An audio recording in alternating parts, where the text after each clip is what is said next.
भी शेयर में निवेश करने से पहले अपने मार्केट एक्सपर्ट की राय लीजिए या अपना खुद का रिसर्च कीजिए, उसी के बाद किसी शेयर में निवेश करने का विचार बनाइए। चलो दोस्तों, वीडियो स्टार्ट करते हैं।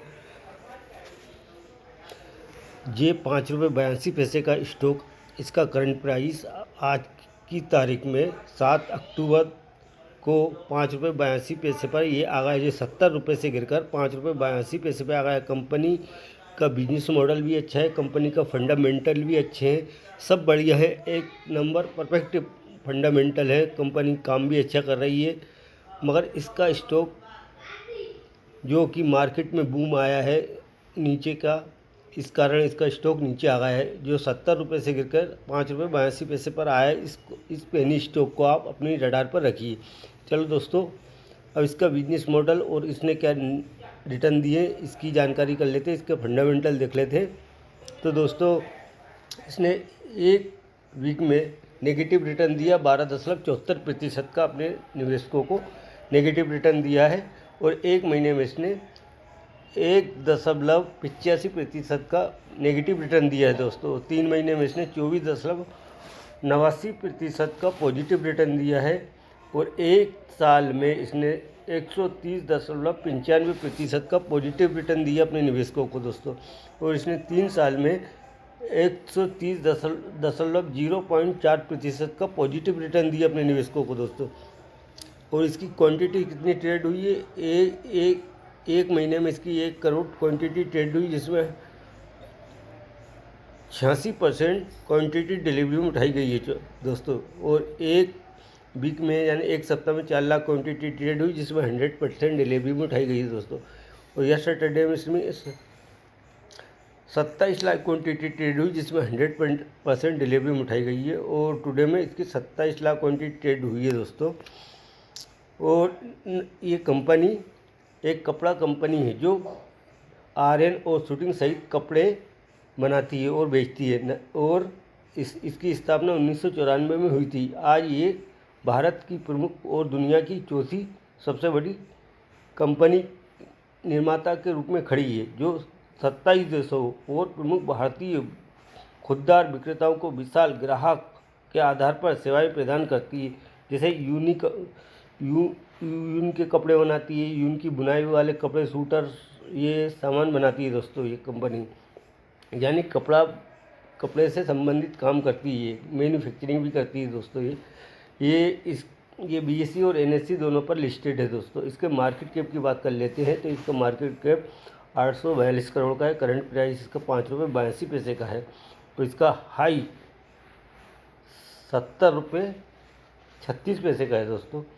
और लो इसका ₹2.04 का है। इसका जो लो है इसका ₹2.04 का है। हाई जो है ₹70.36 का है दोस्तों। स्टॉक भी इसका 16.6 का है। और बुक वैल्यू इसकी ₹4.06 की है दोस्तों। डिविडेंड कंपनी देती नहीं है क्योंकि कंपनी छोटी है। ROC इसका 11.5% का है। ROE इसका 7.71% का है। फेस वैल्यू इसकी ₹1 की है दोस्तों। क्वार्टर बाय क्वार्टर इसकी क्या सेल हुई है, तो इसकी क्वार्टर बाय क्वार्टर में सेल देखते हैं तो इसने मार्च 2024 में 579 करोड़ की सेल करी है। और जून में 2024 में इसकी सेल बढ़कर 721 करोड़ की सेल हुई है दोस्तों। ऑपरेटिंग प्रॉफिट की बात कर लेते हैं तो ऑपरेटिंग प्रॉफिट 38 करोड़ 99 लाख का इसका ऑपरेटिंग प्रॉफिट हुआ है, जो कि जून के महीने में 32 करोड़ 24 लाख का इसका ऑपरेटिंग प्रॉफिट हुआ है।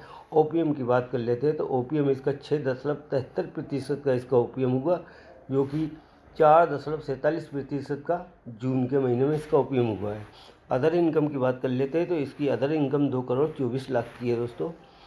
और नेट प्रॉफिट की बात कर लेते हैं तो नेट प्रॉफिट इसका 11 करोड़ 30 लाख का हुआ है। इसका ऑपरेटिंग प्रॉफिट 11 करोड़ 30 लाख का इसका ऑपरेटिंग प्रॉफिट हुआ है। और दोस्तों, नेट प्रॉफिट की बात कर लेते हैं तो नेट प्रॉफिट इसका 7 करोड़ 39 लाख का इसका नेट प्रॉफिट हुआ है। EPS की बात कर लेते हैं। EPS 0.05 का इसका EPS है दोस्तों।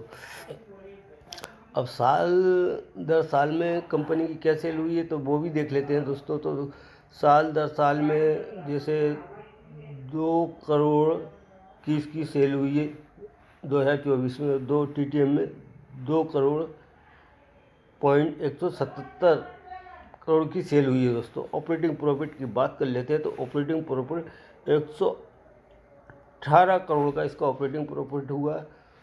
118 करोड़ का इसका ऑपरेटिंग प्रॉफिट, फिर 130 करोड़ का, 118 करोड़ से लेके 130 करोड़ का इसका ऑपरेटिंग प्रॉफिट हुआ, यानी कि 2024 में 118 करोड़ का हुआ, फिर TTM में 130 करोड़ का इसका ऑपरेटिंग प्रॉफिट, यानी कि कंपनी का रेगुलर कंपनी प्रॉफिट बढ़ता ही जा रहा है। यानी ईयर बाई ईयर में भी साल दर साल में भी इसका कंपनी का ऑपरेटिंग प्रॉफिट जो है कि ग्रो कर रहा है दोस्तों।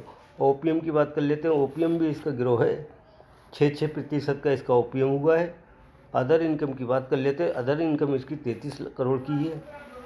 और नेट प्रॉफिट की बात करते हैं तो नेट प्रॉफिट इसका 51 करोड़ का हुआ है दोस्तों, नेट प्रॉफिट भी। EPS की बात कर लेते हैं। EPS इसका 0.36 का हुआ है दोस्तों।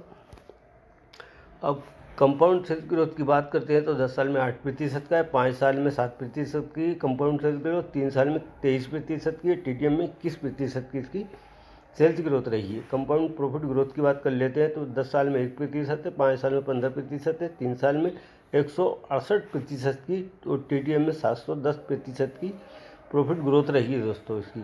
स्टॉक प्राइस CAGR की बात करते हैं तो 10 साल की इसकी 15% है, और 5 साल में 41% के CAGR से रिटर्न दिया है दोस्तों। 3 साल में 34% के CAGR से रिटर्न दिया है, और 1 ईयर में 131% के CAGR से रिटर्न दिया है दोस्तों। रिटर्न ऑन इक्विटी की बात कर लेते हैं तो 10 साल में 8%, 5 साल में 4%, 3 साल में 7%, और लास्ट ईयर में 8% रिटर्न ऑन इक्विटी रही है। अब इसके रिज़र्व की बात करते हैं तो रिज़र्व पर आप देखेंगे कंपनी पर 441 करोड़ का रिज़र्व है। और बोरिंग की बात करते हैं तो बोरिंग इस पर 330 करोड़ की है दोस्तों, यानी कि रिज़र्व कंपनी पर ज़्यादा है और बोरिंग कम है, यानी कि कर्जा कंपनी पर कम है और कंपनी का रिज़र्व जो है वो बड़ा है इसके पास। जैसे 441 करोड़ और बोरिंग है इस पर 330 करोड़ की, तो ये अपना कर्जा कभी भी उतार सकती है दोस्तों कंपनी। और इसकी टोटल लायबिलिटीज की बात करते हैं तो 182 करोड़ की है दोस्तों। फिक्स एसेट की बात कर लेते हैं, 508 करोड़ का फिक्स एसेट है कंपनी के पास। टोटल एसेट की बात करते हैं तो फिक्स एसेट इसका 508 करोड़ का है दोस्तों। और अब देख लेते हैं अपन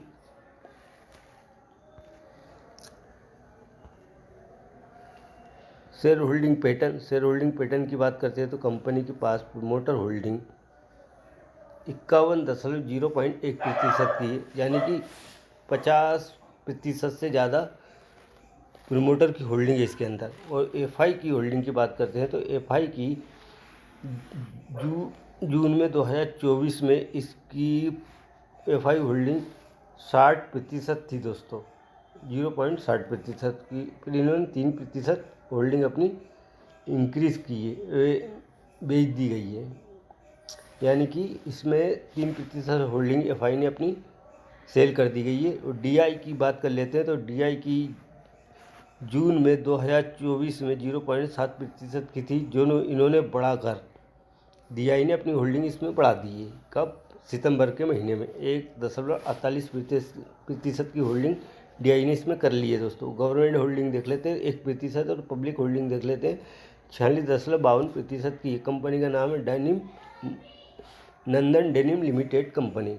तो दोस्तों मेरी ये वीडियो आपको पसंद आए तो मेरे चैनल को लाइक कर लीजिए, सब्सक्राइब कर लीजिए, ताकि आने वाली वीडियो की नोटिफिकेशन आप तक पहुंच सके। तो दोस्तों मैं आपसे एक बात और कहना चाहता हूँ, कंपनी का बिजनेस मॉडल बढ़िया है, सब कुछ बढ़िया है, कंपनी में किसी बात की कोई कमी नहीं है, लेकिन इसका शेयर जो गिरा है तो अगर ये और नीचे आता है तो मैं अपने हिसाब से इसमें इन्वेस्ट करके और भी अपनी बॉइंग इंक्रीज़ करूँगा इसके अंदर।